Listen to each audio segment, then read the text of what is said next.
अगर तुम कदम नहीं बढ़ाओगे, गोली के डर से डर जाओगे तो गोडसे की कामयाबी होगी। तो कदम कदम बढ़ाए जा, खुशी के गीत गाए जा, ये जिंदगी है कौम की, तू कौम पे लुटाए जा। तू शेर हिंद है, तू शेर हिंद है, तू मौत से ना डर।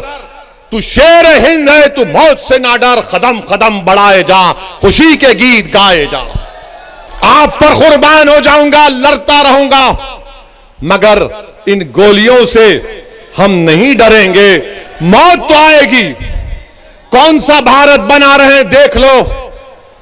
वो भारत जिसको नेताजी सुभाष चंद्र बोस, वो भारत जिसको गांधी, नेहरू, मौलाना आजाद, जौहर बरदरान, वो भारत जिसको अल्लामा फजल खैराबादी ने बनाया, वो भारत जिसको रेशमी रुमाल की तहरीक ने उलमाओं ने बनाने का ख्वाब देखा, वो मोहब्बत का भारत है।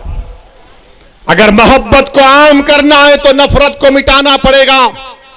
और मुझे तो यहां पर नेताजी सुभाष चंद्र बोस का वो उनकी फौज का तराना याद आता है। क्या तराना था नेताजी सुभाष चंद्र बोस की फौज का कि कदम कदम बढ़ाए जा, कदम कदम बढ़ाए जा, खुशी के गीत गाए जा, ये जिंदगी है कौम पे, तू कौम पे लुटाए जा।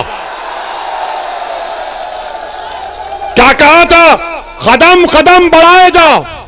तुम साथ कदम बढ़ाओगे मेरे, तुम साथ कदम बढ़ाओगे मेरे, तो लगाओ मेरे साथ कि कदम कदम बढ़ाए जा,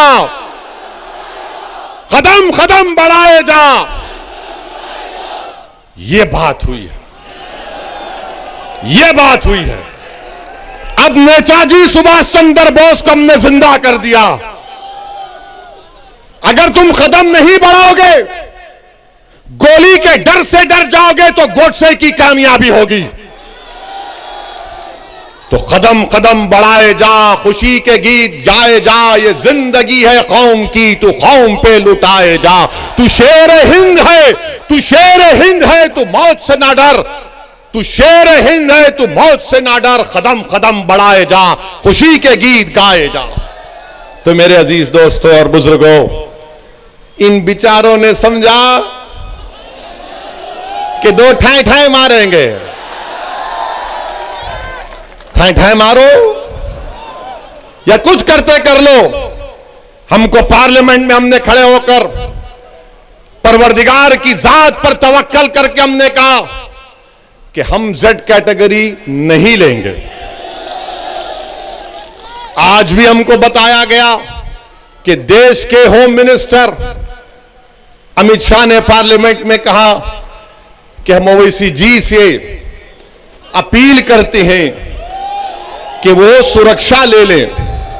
हम देश के होम मिनिस्टर से ये अपील करते हैं कि असदुद्दीन ओवैसी की जान की कीमत, वो जो उत्तर प्रदेश के CAA के प्रोटेस्ट में 22 लोग मारे गए, उनसे बढ़ के नहीं है। असदुद्दीन ओवैसी की जान की कीमत पीलू से बढ़कर नहीं है, रगबर से बढ़कर नहीं है, अखलाक से बढ़कर नहीं है, ना वो बदायूं का बच्चा जो अब तक अपनी मां जिसके लिए रो रही है उसकी जिंदगी से बढ़कर है। अगर आप सेफ रहेंगे, दलित, अति पिछड़ा, कमजोर सब लोग सुरक्षित रहेंगे तो ओवैसी सेफ रहेगा। आप मुझे सिक्योरिटी मत दो। सुनो, अरे तुम जिंदा रहोगे, तुम जिंदा ही रहोगे इंशाअल्लाह ताला। हमको सिक्योरिटी दे का फायदा नहीं है। मैं जब MLA बना 1994 में, 99 में चार मीनार की आवाम को लाखों सलाम, उन्होंने हमको विधायक बनाया। हम हर साल लिख कर देते हैं तेलंगाना की हुकूमत को कि हमको नहीं चाहिए। मैं पसंद नहीं करता कि लोग बंदूक लेकर मेरे साथ फिरे। मैं घुटन की जिंदगी नहीं गुजार सकता, मैं घुटन की जिंदगी नहीं गुजार सकता। मैं आजाद पंछी की तरह अपनी जिंदगी गुजारना चाहता हूं। और हुकूमत का काम यह है कि हुकूमत हमारी सिक्योरिटी से ज्यादा उन लोगों को सुरक्षा पहुंचाए जिनको गोश्त के नाम पर मार मार कर खत्म कर दिया जाता है।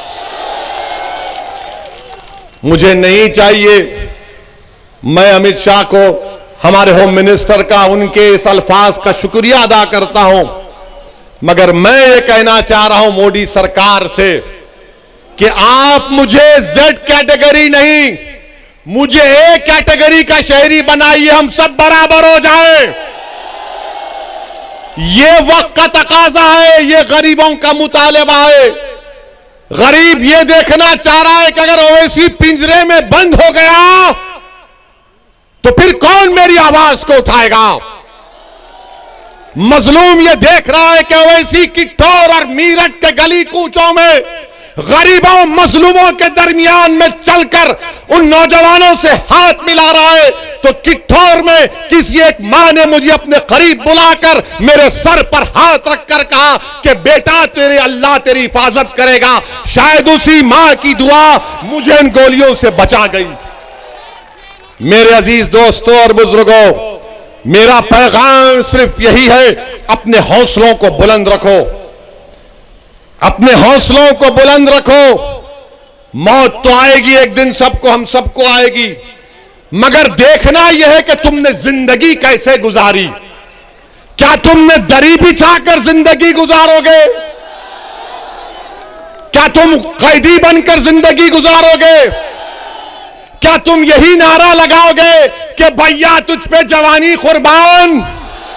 मैं तो ये नहीं कह रहा हूं कि मुझ पर कुर्बान हो जाओ, बल्कि मैं ये कह रहा हूं कि ओवैसी उत्तर प्रदेश की जनता पर अपने आप को कुर्बान करने के लिए आया। आप पर कुर्बान हो जाऊंगा, लड़ता रहूंगा, मगर इन गोलियों से हम नहीं डरेंगे। मौत तो आएगी। कौन सा भारत बना रहे हैं देख लो, वो भारत जिसको नेताजी सुभाष चंद्र बोस, वो भारत जिसको गांधी, नेहरू, मौलाना आजाद, जौहर बरदरान, वो भारत जिसको अल्लामा फजल खैराबादी ने बनाया, वो भारत जिसको रेशमी रुमाल की तहरीक ने उलमाओं ने बनाने का ख्वाब देखा, वो मोहब्बत का भारत है। अगर मोहब्बत को आम करना है तो नफरत को मिटाना पड़ेगा। मोहब्बत को कामयाब करना है तो डर को करीब आने नहीं देना पड़ेगा। अगर मोहब्बत को कामयाब करना है तो यकीन पैदा करो। मोहब्बत को कामयाब करना है तो अपने फैसलों में जुर्रत पैदा करो, तब जाकर हम इस भारत को बचा पाएंगे। वरना याद रखो, अगर आज मोहब्बत हार गई और नफरत जीत गई तो फिर हमारा मुस्तकबिल रोशन नहीं होगा, नहीं होगा।